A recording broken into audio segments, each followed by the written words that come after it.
Bernardino Alves é padre nas paróquias de Moselos e em Sermonte. Hoje é o nosso convidado para mais uma rúbrica Conversas com Deus. Bom dia, Sr. Padre. Bom dia. Tudo bem consigo? Sim, senhor. Para darmos início a esta conversa, que no fundo é uma conversa, gostava que me falasse um pouco sobre si e que me contasse a sua história de vida. Onde nasceu, onde cresceu, onde é que estudou? Pois, tem uma história muito grande, de 77 anos, não é? Conte-me 78. Portanto, eu nasci no Arco de Canaveses, numa família de 8 filhos, os quais foram crescendo. Eu sou dos mais novos, portanto já está a ver, alguns já partiram, cada um foi para o seu lugar, não ficámos lá na aldeia, cada um se colocou no seu espaço, na sua missão, na sua vocação, e portanto tenho 3 desses filhos dos 8 são padres. Sou eu que sou aqui padre, tenho um padre em Amarante e tenho um que é bispo em Angola, arcebispo do Ambo. E, portanto, somos os 3 da família.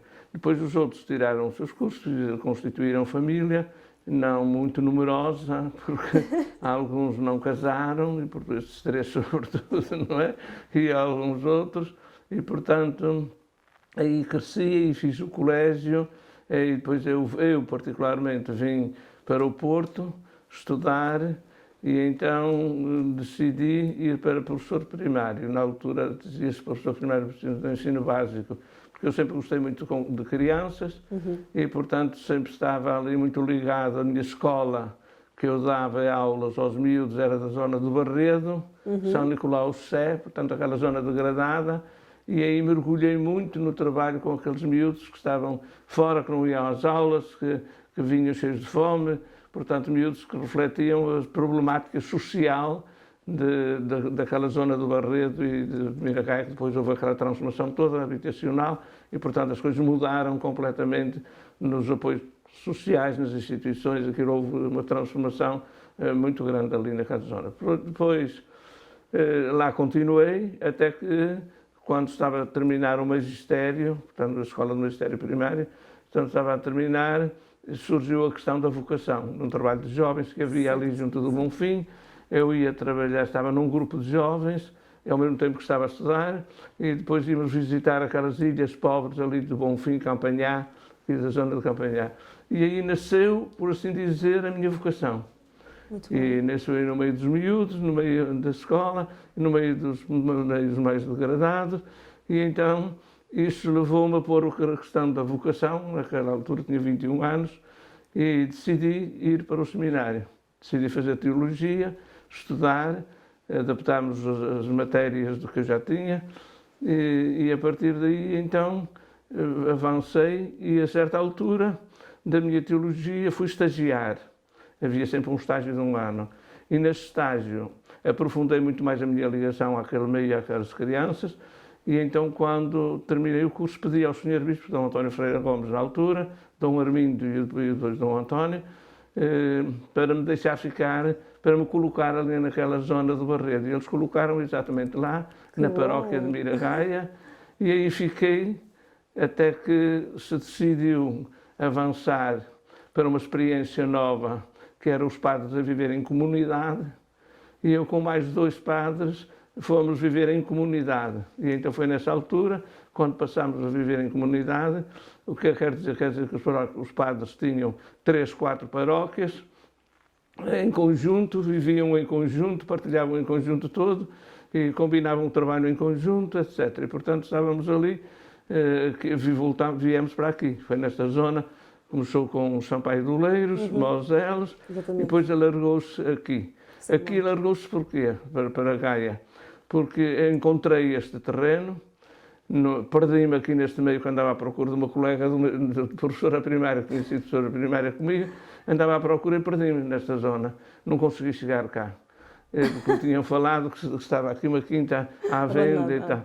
Pronto, e tudo passou, passei ali, parei aqui junto a esta casa para perguntar onde era a rua tal de Cerzedo, que era a tal colega minha, e eles já me disseram o caminho e tal, e eu reparei, enquanto estava a perguntar ao Sr. Domingos ali onde é que era, para me orientar, eu reparei que na porta um portão velho, grande, de madeira. Aquela entrada. Aquela entrada, não é a entrada que está agora, é a entrada principal da casa. Ok. E então, olhei para aí e vi que lá dizia as Vendes. Estava a cair já a dizer Vendes. E nessa altura eu tirei o número do telefone. Cheguei a casa, depois de visitar essa amiga e de contar esta história de andar perdido, como vocês agora andaram perdidos, como dezenas de pessoas chegam cá e perdem-se, não é fácil chegar cá a primeira vez, pelo menos. E então, a partir daí, eu telefonei, era uma senhora espanhola que tinha casado com um senhor que morreu de um infarto súbito, e, portanto, ela ficou sem não ter ligação a isto, e estava em Espinho, vivia em Espinho. E a partir daí vendeu. Tinha lá a assinação para vender. Pronto, e tudo começou aí, umas histórias muito engraçadas que aconteceram para arranjar o dinheiro para aqui, para a casa, para comprar Esta casa agora é um lar. Este é um lar, agora é um lar. Quer-me falar um pouco sobre isso? É lar internato. É exatamente um lar, uma IPSS e um lar. Embora use também como casa paroquial, porque vivo cá, não é? Okay. E foi nessa altura que, aparecendo isto, eu falei ao Sr. Bispo, disse, olha, vou viver para tal parte assim, por causa disto, só para lhe explicar. E ele disse, não vai, você vai, mas vai com mais trabalho. Sim, então digo, você vai fazer a paróquia, com o senhor que lá está, tem no Sr. Padre Martins, tem 90 e muitos anos, já não pode, quer sair e você fica lá a viver, também fica lá na paróquia. Pronto, e foi aí que eu me liguei então a esta paróquia, a esta zona a nível de Gaia e comecei a desenvolver as minhas ligações à Câmara de Gaia, a outras IPSS, etc. E pelo facto também de ser parco, por estas razões todas, facilitou a aproximação da comunidade, do povo, com a instituição e a ligação dos miúdos ao meio, quer através da catequese, quer através da escola, para onde iam, como vi, de conhecerem-se e depois virem usar os nossos espaços. E, portanto, foi uma forma de abertura dos miúdos e de uma experiência já mais normalizada de vida, não é? Que não tinham tido até aí. Quantos miúdos têm cá? Aqui estão 20, neste momento são 18, mas o acordo é para 20. E a outra casa também tem lá no Picoto, também é para 20. Nenhum deles tem família, por isso é que estão cá? A maior parte não tem família. Ok. Alguns já morreram vítimas da SIDA e coisas assim, vários mesmo. Alguns já se adotaram dos que estavam cá, há uns anitos. E agora começaram a mandar-nos só jovens e adolescentes muito problemáticos, mas mesmo muito. Alguns com problemas mentais também e outras limitações que implicam um acompanhamento muito mais próximo e personalizado, não é? E tratamento normal, regular. Portanto, há aqui uma grande variedade, mas todos vêm de experiências negativas, violentas, agressivas, todos vêm de experiências muito traumatizantes, por assim dizer. Como é que o seu padre lida com isso? Eu lido com isso com uma equipa, não é? De voluntários e de funcionários. Temos o psicólogo, assistente social, temos 11 pessoas a trabalhar aqui, imagino o que isso é. Para 20, são 11 pessoas a trabalhar, temos 11 funcionários. É uma carga económica, e lá acima outros 11, portanto 22.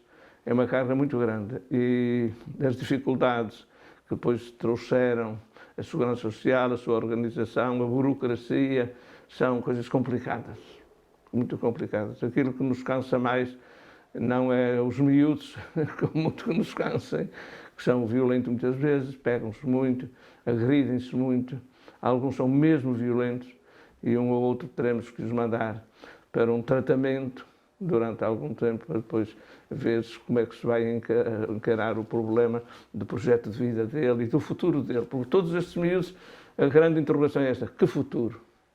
Que futuro? E é o grande problema que eu ponho aqui em nós. Muitos já saíram, graças a Deus, a maior parte deles estão já com autonomia bastante bem feita. Eles há ali uma fase em que nós acompanhamos, em que lhe arranjamos um quarto, uma casa para eles viverem, que primeiro se arranja um trabalho, é a primeira coisa de todas, depois se trabalha as relações, porque às vezes tem a sua namorada, o seu namorado, e nós temos que acompanhar um pouquinho isso, porque muitas vezes são experiências episódicas que acontecem e que não aprofundam muito a relação. e começam-se a meter em aventuras, ou seja, criaram condições que agora, como é que vamos sair disto? Pronto, mas vamos tendo essa ajuda e de muitos amigos também, que nos conhecem, que vêm, que levam os miúdos ao fim de semana, alguns, em famílias de afeto, que os levam a passar férias com eles também, e depois também a nível da família. Agora, ultimamente, temos arranjado alguns familiares que são primos, tios, e que quando a gente os sensibiliza, a eles virem buscar, que seja ao domingo à tarde, porque não querem encargos, mas de vez em quando conseguimos isto, e já temos conseguido até um ou outro familiar nesse sentido, para ver se ele ainda volta a ter ligações à família, não é? À família nuclear e à família biológica também, não é? De forma que, então, engatando depois o que eu estava a fazer da história, aí fiquei então como professor, depois viemos para aqui para esta zona, e aqui os três começámos um trabalho diferente, e que não era conhecido, porque o Dom António Ferreira Gomes era um homem muito inteligente, tinha muitas visões, não é? Muita visão do futuro, e queria avançar também com essa forma de estar da igreja. Pronto, depois verificamos que era muito complicado. Depois um dos padres da equipa casou e ficou muito ligado a nós e ao trabalho. E lá agora na paróquia onde está a fazer um trabalho belíssimo, como se fosse padre. Como se tivesse padre é ele, na estrutura, ligado à estrutura. E depois os outros ficámos, assim, o padre Coelho ficou em Lourosa, eu fiquei aqui e fiquei já com Mauselos na altura e coordenava um pouco a equipa. Pronto, sim, esta parte rápida assim. Está resumido. Sim, o seu padre nunca quis construir família, casar, nunca?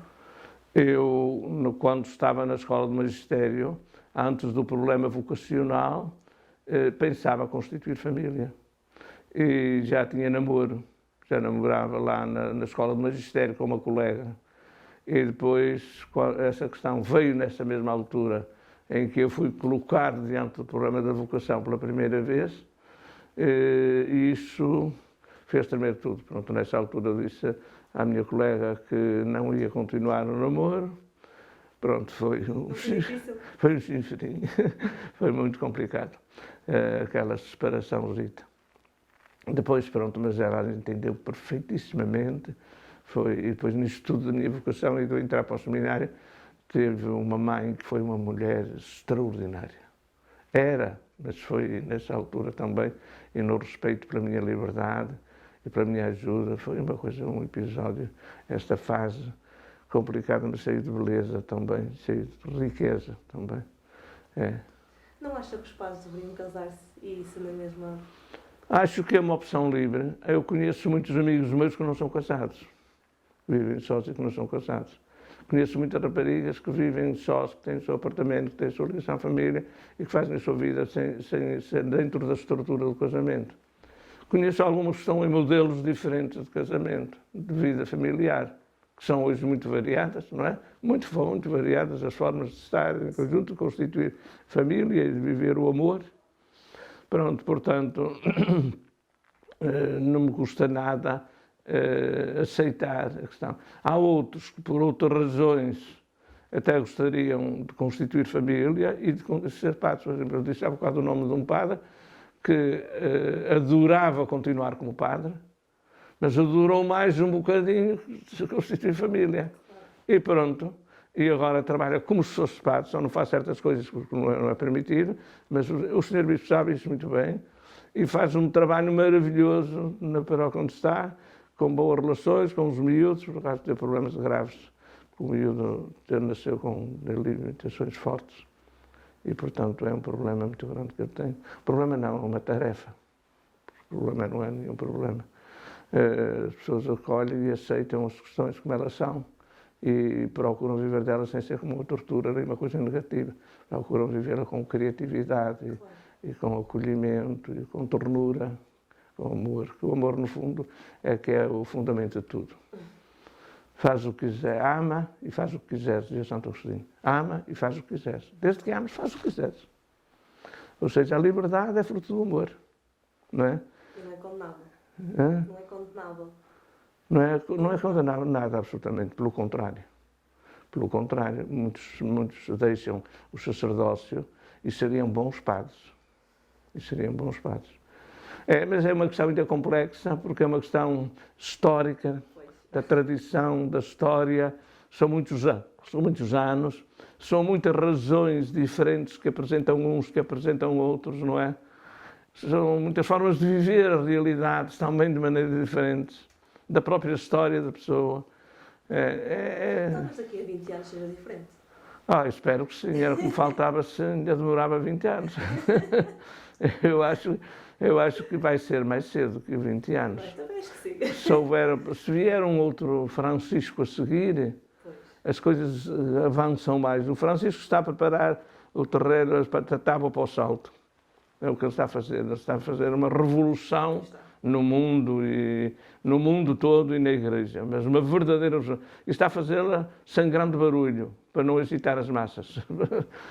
Está a fazê-la com discrição, indo às raízes, indo às ligações, faz as ligações.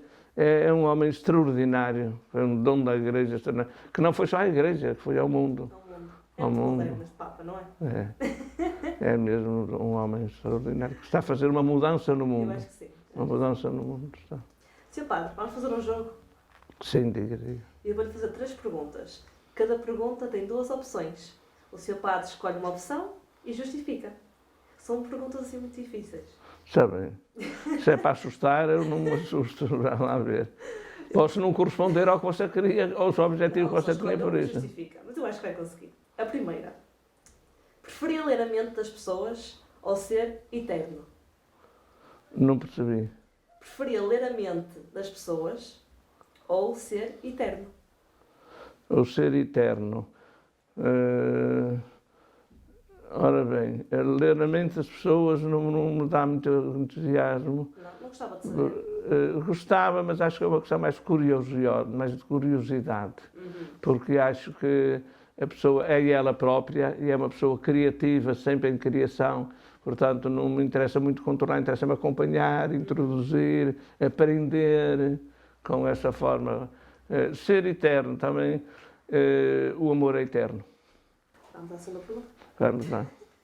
Preferia realizar 3 desejos ou apenas ter um superpoder? Realizar 3 desejos. Porque posso ter o desejo exatamente de me dar por inteiro e toda a semente cair em bom terreno. Portanto, agora depende do modo como eu faço a gerência do que me dão. São 3. Vamos à última. Preferia jantar com Maria Madalena ou com Judas? Preferia jantar com os dois. Isso não é a resposta. É, às vezes, é a resposta. É. Com os dois, porque não tenho que cortar a relação, que optar mais por aquele do que por outro. Quais são as razões que eu tenho por excluir alguém que seja daquilo que eu considero melhor? Muito bem. E, portanto, se a Maria Madalena é uma mulher extraordinária, e é por isso que ela, na sua imagem, no que ela era como Madalena, não me admiro nada que Jesus tenha apaixonado por ela. Não me admiro nada. Porque ela, de facto, manifesta-nos ali o que é verdadeiramente a ternura e a relação e a confiança. E a confiança no outro, não é? É uma figura maravilhosa. Mas essa figura maravilhosa era exatamente não uma mestra, mas uma discípula. Era uma discípula. Portanto, como era uma discípula, aprendia do mestre, permutava do mestre isto tudo, não é? Obrigada, Sr. Padre. Muito Sim, obrigada. senhor.